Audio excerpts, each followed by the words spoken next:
خدا کے دین کی خدمت کا ایک انمول ادارہ ہے، ادارہ رہے برے انسانیت تو سب کو پیارا ہے، ادارہ رہے برے۔ آپ قرآن مجید پڑھیے، ہمارے آقا صلی اللہ علیہ وسلم کے بارے میں اللہ نے فرمایا پیغمبر جا رہے ہیں، ہمارے پیغمبر دنیا میں جا رہے ہیں، کریں گے کیا؟ یضع عنہم اصرہم والاغلال التي كانت علیہم، جو زنجیریں، جو بیڑیاں، جو رسوم و رواج کی ہتھکڑی لوگوں نے پہن رکھی ہے، جو بوجھ اپنے اوپر لوگوں نے خود سے لاد لیا ہے، مہنگا نکاح، جہالت کی زندگی، رسم و رواج، طرح طرح کی خرافات، یہ پیغمبر جا رہے ہیں ان سب زنجیروں کو کاٹ دیں گے۔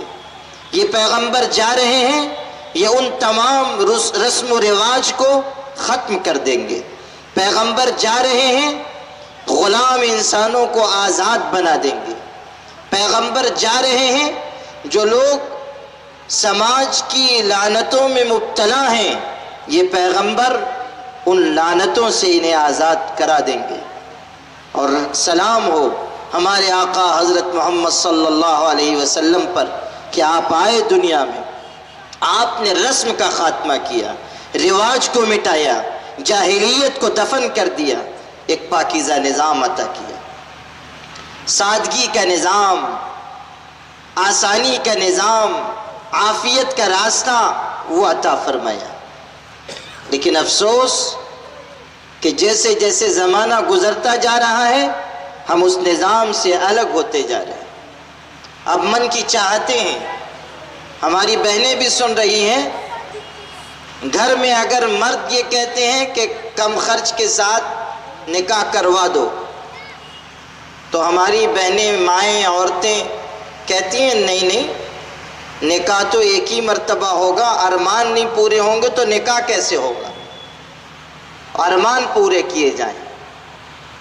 پورے گھر کے مرد ایک طرف، بڑی بھی ایک طرف، اور ماشاءاللہ عورتیں اتنی زبردست ہیں ہمارے یہاں کہ سارے مردوں کی بولتی بند ہو جاتی ہے اور سکہ جو ہے وہ رانی ہی کا چلتا ہے، انہی کی بات مانی جاتی ہے، انہی کی بات تسلیم ہوتی ہے۔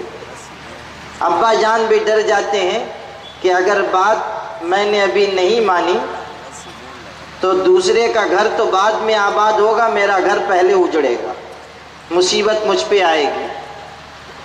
اور ماشاءاللہ ہمارے شہر میں، ہمارے سماج میں سعادت مند شوہروں کی کوئی کمی نہیں، اتنے سعادت مند ہوتے ہیں ماشاءاللہ کہ بیوی کہے بیٹھ جاؤ تو یہ لیٹ جاتے ہیں، اور وہ کہے کہ بیٹھ جاؤ تو اٹھ کے کھڑے ہو جاتے ہیں۔ سعادت مند شوہر، سعادت مند اولادیں ملے نہ ملے، سعادت مند شوہر تھوک کے حساب میں مل جائیں گے۔ گھر کے باہر آئیں گے تو معلوم ہوگا کہ ان کی حکومت گھر میں ہے، بڑے روب داب کے آدمی ہیں، پورے خان صاحب نظر آتے ہیں، لیکن گھر میں حالت یہ ہے کہ جو کہا گیا، جو فرما دیا گیا، جو ارشاد جاری ہو گیا، ہم اس ارشاد کی پابندی اس طرح کریں گے جیسے کہ کوئی وحی اتاری گئی ہے، بالکل تابع فرمان۔ تو عورتیں مجبور کر دیتی ہیں خلاف شریعت کاموں کے لیے۔ ہماری بہنوں کو سمجھنا چاہیے اس کا بہت بڑا وبال ہوگا، بہت بڑا وبال ہوگا۔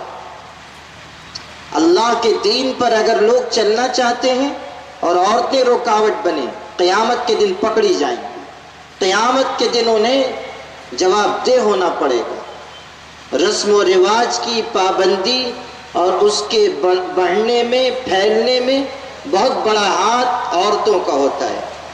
اس لیے ہماری بہنیں ہر رسم و رواج کو سمجھیں اور اسے روکیں۔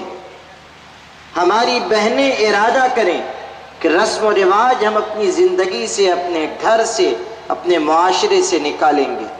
یقین مانیے، اگر ہماری بہنوں نے یہ عزم کر لیا تو رسم و رواج کا خاتمہ کچھ بھی مشکل نہیں۔ ادارہ رہے برے انسانیت تو سب کو پیارا ہے ادارہ